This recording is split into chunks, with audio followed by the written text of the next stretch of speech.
Kings Canyon Outdoor Podcast, Episode 1. Welcome to the Kings Canyon Outdoors Podcast, your audio guide to taking on the backcountry with confidence and keeping up with the latest and greatest in outdoor adventuring. Now, here's your host, Joel Eid. Hello, everyone. Thank you for joining me today. This is the Kings Canyon Outdoor Podcast, and I'm your host, Joel Eid. This podcast is your source for hiking, backpacking, fishing, camping, outdoor photography, whitewater rafting, and so much more. So a little bit about why I started this podcast and a little about myself. It's pretty simple. I have a lot of outdoorsy knowledge crammed into my head and nowhere for it to go, really. So I figured, why not share it with others? And what a better medium to do that on than podcasting. Because you get to talk. And I can write, but I'd much rather talk. It's so much easier. And less carpal tunnel. Whether you be a complete newbie, like I said, or you're a backcountry pro, I hope the information here can be of some help and will make your adventures a little more successful and a little more safe as well. A little bit of my background. I grew up in the Central Valley of California and spent my entire life exploring the Sierras with my father, with my brother, cousins. So backpacking trips, camping trips, fishing trips, that was our playground. Not a whole lot to do in Fresno besides get out of Fresno. And the closest place to go that was cool was definitely the Sierra. Anywhere from Yosemite to Sequoia. You name it, I've probably been there. So in college, I spent 3 years working in an outdoor specialty shop catering to locals as well as tourists from all over the world, especially Europe, that were looking to go to Yosemite, gearing up for big trips in the backcountry. It was a lot cheaper, I found, for Europeans to buy their gear here and ship it back home than it was to actually buy this gear in Europe. A little bit about the name of the podcast. Kings Canyon is a wilderness area just east of Fresno that I spend a lot of time in. Means a lot to me. It's got a beautiful river, the Kings River, that runs through it. That is a beautiful fishery. Whitewater rafting mecca for this area. The only other ones you have are pretty far up north, or the Kern farther south near Kern County, Bakersfield. So, been rafting, riverboarding, and fishing the Kings River for years. So, I just figured it would be a good name for the podcast because of its significance to me, but also because it sounds pretty badass, I think. Kings Canyon.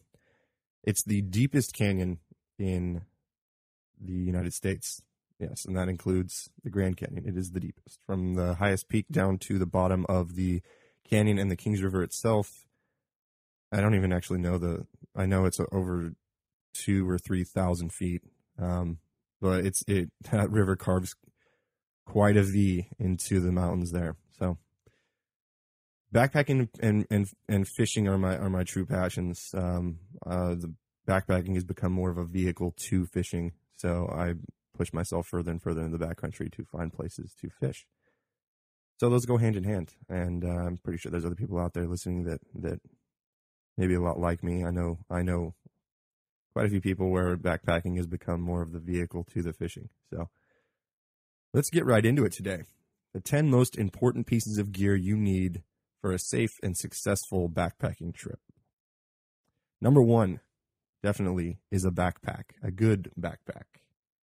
Depending on how long your trip is going to be, will also designate what size of a pack you should actually buy.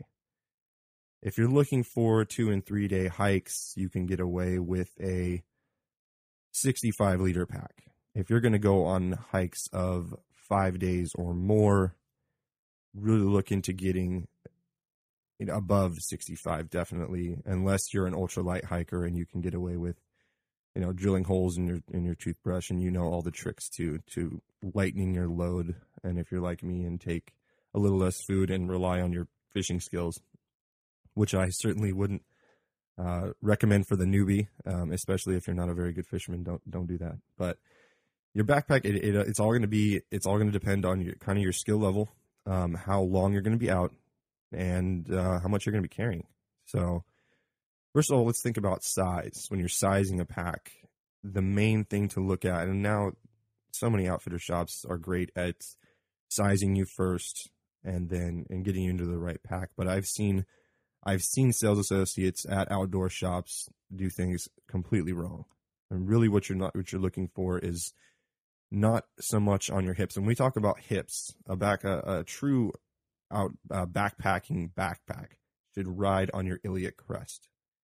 And that's a little bit different than just on your hips, okay? Because when you're backpacking, you have of course, your shoulder straps, but you don't want your backpack and your load riding on your shoulders. You want it riding on your hips. By riding on your hips, you don't get as much back fatigue. It's centered more into your center of gravity for when you're going up really steep hills and that sort of thing. It gives you more balance. And like I said, it's mostly the fatigue. You can't put 50 pounds in a backpack and just throw it on your shoulders and expect to last all day. You just can't do it. So you really want to make sure that backpack is sitting on the hips like it should. And then depending on the brand of backpack, they all ride a little bit differently. Gregory's tend to ride a little bit lower. If you're getting into like an Osprey, which are great backpacks, I sold those. They actually heat form and mold those. They take the whole hip belt off of the pack and then put it on, heat it up, put it on, and then have it mold before you actually leave, which is really nice. And most backpacks will mold themselves over time. But you really want to make sure that fits good. And the Osprey will actually have a void, a strip along the side of that hip belt that should actually, that's where your iliac crest should be. And if you look up iliac crest, go to Wikipedia, and you can feel it. It is an actual crest on your hips, on your pelvis, that this backpack was engineered to form over and kind of hug.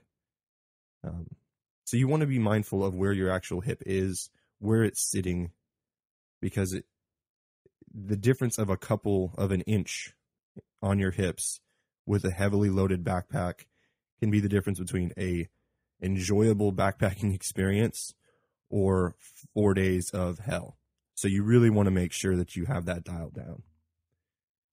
Also, when it comes to backpacks, there's different qualities out there. I've bought backpacks from places that I thought they're good companies. They're bomber companies. And I've had, bad experiences with those companies because they're not backpack companies. Just because they've got a reputable brand in climbing and they've decided to go outside of doing climbing gear and start making backpacks. Of course, I'm not going to say the name of the company, but doesn't mean that product is going to be solid. No matter what price tag they put on it, it doesn't mean it's going to be solid. So my advice is to stick with a backpacking company. Stick with a Gregory. Stick with an Osprey. Arc'teryx is good. Very expensive, but they're good as well.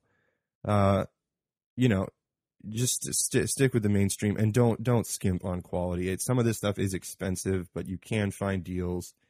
And you can find something that's not going to be a piece of junk and that you're going to spend money on that's going to either be terribly uncomfortable and not do the job for you, or that's going to break down and fall apart after a season. You don't want that. I've had a Gregory that was my father's that has been on countless backpacking trips that is still in perfect shape. So the Gregories are a little heavier, but they last forever.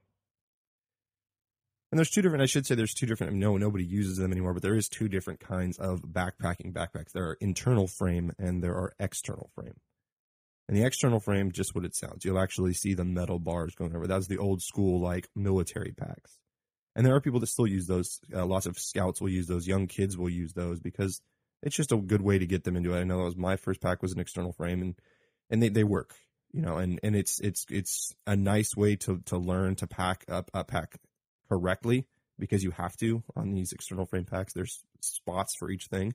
When if you jump straight into an internal frame backpack, you can make some mistakes in the way that you actually load that backpack, because there is ways to load, and that is for a future episode. But there is a proper way to load a pack so that it sits correctly. So, And then a couple of the things about backpacks is just the features. Are you going to want a water bladder, or are you anti-water bladder? I don't use water bladders myself. I have Nalgene bottles that I use that I put away. If I need a drink, then I need a drink. I don't need to be constantly sucking. I know that everybody, they say you definitely want to just keep hydrating. Yeah, I get that. And sure, to each his own. So if you need that, make sure that that is a feature that is on the backpack. And I would say that right now, 95% of all backpacks come equipped with a bladder sleeve inside of the main compartment, with a hole that comes through and a clip that you can actually mount your tube onto a shoulder strap. So that's not something to worry about too much. And then, well, just other things too. If you're going to be using trekking poles, which we'll actually talk about later, it's also on this list. If you're going to be using trekking poles, make sure you have a pack that you can kind of secure those onto. And every pack, you're going to find a place to secure those onto. There's just little things that I look for in a backpack that I like to have. Is there any little pockets on the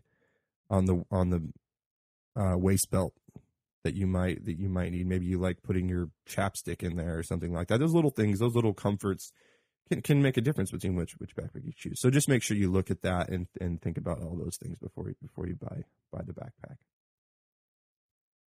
Moving on, the next one, number 2, and this could easily have been interchanged with number 1, is boots.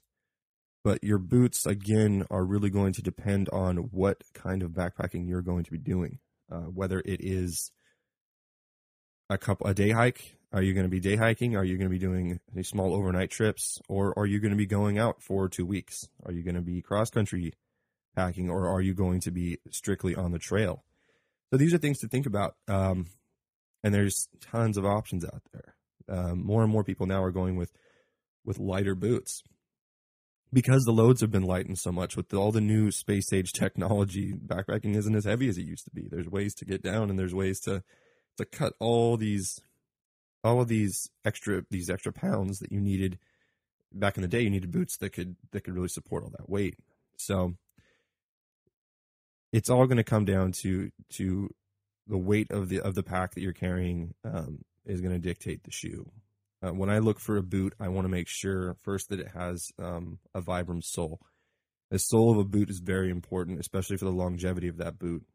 More people came in. I got more people coming in saying, man, I've only had these boots for 1 season. They're completely busted. And these are people that go out a lot, and they want more from their gear. And they're paying, you're paying $150 to $200 for these boots. You want them to last a couple seasons. If you can get 2 seasons out of them, that's great. And if you can get more, that's even better. But I don't think your boot should completely fall apart after a season. That's my outlook on it. But it again comes down to quality. Depending on what kind of quality you get, how much you spend is one of those things where it doesn't always hold true, but how much you spend really does dictate how long that boot is going to last and how long that boot is going to keep up and be comfortable and not destroy your knees and destroy your back. So, and also another thing, you have your outsole and then you have your insole. And we sold a thing called Superfeet, which was an insert, because any shoe you ever buy these days, even if it's a $250 pair of bomber mountaineering boots, just open up, take out the insole of any of the shoes you have. Maybe you spent a lot of money on it, and look at that insole. It's almost a joke. And I think they don't think that people will actually take these out and look, but it's huge. It's so big. It's so much bigger than the boot itself. Take that insole out and take a look at it. It is literally a little 1/18 inch piece of foam for the most part. It's nothing. So I would suggest getting an insole. Superfeet are great. We used to do custom Superfeet in the shop that I worked in, but you don't have to go that route. They have pre-molded Superfeet insoles that are made to keep your foot where it should be in the boot, so you're not fatiguing muscles that you shouldn't be. It helps keep your foot where it needs to be for optimal comfort and for optimal health on your lower extremities. Because as soon as I have really flat feet, so I have to use a special insole, and everybody's foot is different. But if your foot isn't correctly aligned and you're carrying 40 pounds over rough terrain for 3 or 4 days, if your ankle's out of whack, your knee, it's gonna affect it all the way up. You know, the thigh bone's connected to the hip bone kind of thing. You know, it depending on if you have any tweaks on the way up, it's gonna go all the way up to your back, and you're gonna be hurting. So it's something I would look into, getting an insole for your boots, no matter which boots you choose, no matter how light, no matter how heavy. Look into some Superfeet. Yeah, because I use them and they're great. And everybody that I know that I've ever sold them to never had a problem. It was one of those things where it was an automatic sell with a boot. You need to get these. And we would just show them. It wasn't a hard sell. You take the thing out and say, this is what you're paying for as far as your sole. And it kind of sucks because you're paying this much money for a boot and, you know, you're not really getting much from it. So, you know, and when it comes to your boots, you've got your leather, you've got your synthetics, you've got your Gore-Tex. That's another thing. If you're going to be doing anything where you're crossing streams a lot and you don't like to take off your shoes and you want something that's waterproof, your Gore-Tex. As soon as you get that Gore-Tex, though, know that the price will shoot up, but it's more than worth it. Even when you're not crossing streams, there's been times that I've crossed fields of wet grass. You get through to the other side of the field of wet grass and you're completely soaked. If you don't have Gore-Tex boots on, you're soaked.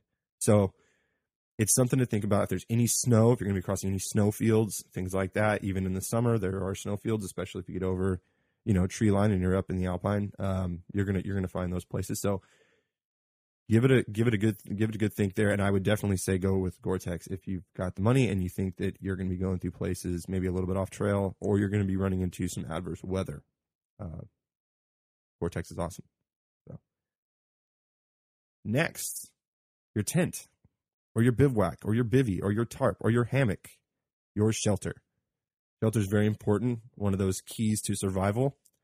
But I think the more that I've hiked and gone to the backcountry, the more I go out there, the more I see that I don't always need a tent. And I've found that I would say 8 times out of 10 that I don't need a tent. And now I don't bring a tent anymore. But there are people that are stuck on that whole mentality that I need a tent. I need a tent that pops up. I need a tent with a window. I need a tent with a door so that I can get into the tent and then not be in the wilderness anymore. If that's the way they think, I'm not sure, because I think at one time I might have thought that it's safety being in a tent, even though it's a thin piece of nylon. But of course, it does keep you out of the rain, and it will keep you away from mosquitoes, which are 2 very important things. Which is why tents are still. I do own a tent, and if I'm going early in the season and it's not a super long hike, and I have the weight to spare, I will bring a tent, of course, to save myself from bug hell. But the more I go out, the more I've learned that I can get away with a tarp if you find the right bug spray. Because mainly it's when it comes down, because a tarp will keep you out of the rain. I've been in the rain in a tarp, and it wasn't bad at all. And to tell you the truth, the lack of extra comfort from a couple of nylon walls was worth it for the weight that I saved on that particular trip. Because on that trip, me and a couple buddies were going up, and we were planning on fishing a lake. It was, it was a 2,000 foot elevation gain over 10 miles. Nothing too bad, but it was also something that we were going to bring up pack rafts to actually get these little rafts onto the lake to do some fishing out in the middle, to go for the big ones. So I didn't have that much extra poundage to spare because we're taking along these pretty sizable, plastic rafts. So, which was awesome, by the way. It was super cool. But our packs were pretty heavy already, and we said, me and a buddy were like, let's just pack a tarp and we'll sleep under that. And it worked out. It worked out fine. Another buddy had a tent, and he was fine. So luckily, the mosquitoes weren't that bad, and that's the luck. That's what you take. But let's go ahead and get into the actual tent itself. And the lighter you, like anything else in backpacking, in the world of backpacking gear, the lighter you go, the more expensive stuff is going to be, because everybody wants the lightest stuff, and that's the way it goes. It's like one of those one industries where weight isn't congruous with price. It's exactly opposite. So basically, some of the things you want to think about when you're getting a tent is, there's so many things to think about when you're getting a tent, really. How many people are you going to have with you? You need most 2-person tents are light enough that, even when I'm going by myself, I can take along a 2-person tent, and it just gives me extra room, gives me extra space, and it can be, it can be a little more comfortable. You start getting into 3-person tents and more, it's important to think about how you might want to break that up among the people that you're packing with. Sierra Designs does some great tents. Big Agnes does some great tents. But really, it all comes down to how much you want to spend and, what you're going to be doing and how long you're going to be out. But there's other, like I said, there is, I want to talk a little bit about tents here, but a tent is a tent. If you're going to go get a tent, check out what you want, put 1 2-person tent against another 2-person tent, and you really need to just do your cost benefit analysis between the two. What's the lightest? What's the price? And, how many people are you going to need and that sort of thing. So just, it's apples to apples. Look at them, pick the lightest one, and go for it. A lot of people will bring along, ground cloths as well as the tent and then a fly. And you start putting that stuff together and it is a little bit heavy. And maybe I'm talking a little bit too much from the ultralight perspective, but give a bivvy a think. If you're just going out alone, Black Diamond makes some really cool bivvies. Which a bivvy, if you've never heard of a bivvy or seen a bivvy, it's basically, it looks like a sleeping bag with a little mini tent at the very top. So what it does is it creates a tent space for your upper torso and your head. And then your sleeping bags and your pad slide into the rest of it. And it just covers those up. And it's either Gore-Tex or it's just waterproof, a waterproof material. And it's just basically a shell for your sleeping bag so that you don't get wet, but you also don't have all of this extra stuff and creating this big dome and all that. So you're safe from the weather and you're safe from mosquitoes and you save a heck of a lot of weight. And it's pretty cool looking, Gives you a little more of that feeling of sleeping out while you're not really sleeping out. And then there's more and more of these hammock contraptions coming out where you can actually string a hammock and it has a tent-like tarp that goes over the top of it.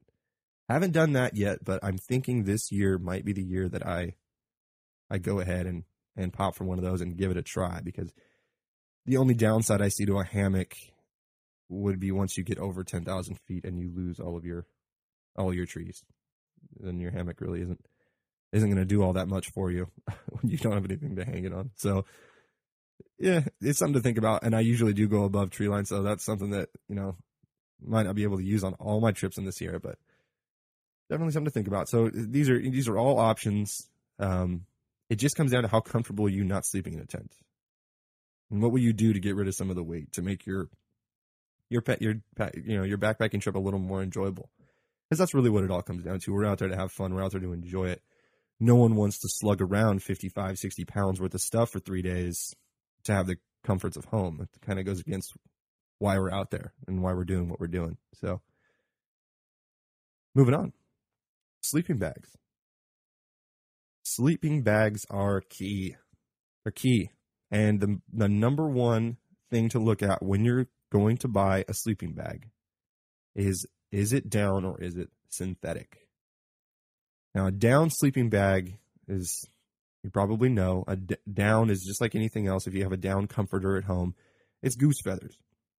It's a natural down feather fiber that is packed into the baffles of a sleeping bag. So it's lighter, and depending on the down itself, there's levels of down. And there's a test. Basically what they do is they'll put it into a tube, and then they put a weight on top of the tube. And depending on how much that compresses is how they grade it. So there's like 800 down, there's 600 down. So the higher the number, the better the down is, the more that it fluffs up, and the more that it creates that dead air space that then keeps all of your warmth in. So I have a Marmot Hydrogen 30. Now the 30 denotes how cold it can get before that thing starts to fail and starts to not be as comfortable or not as warm as you need it to be. But I know I've been down below.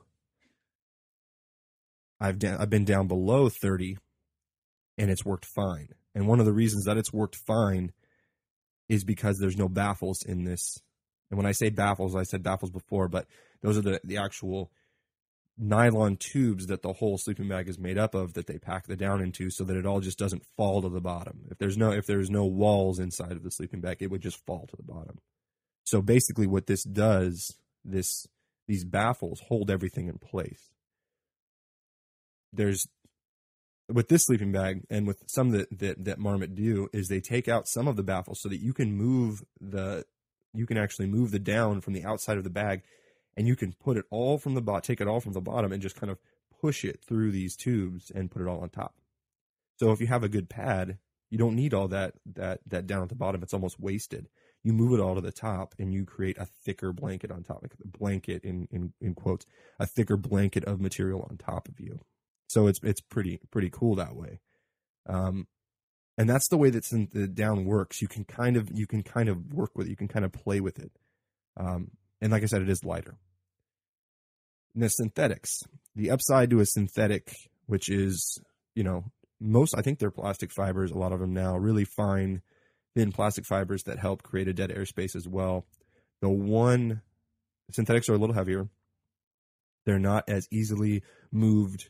They don't pile as high. They won't puff as high once you get them out of your compression sack.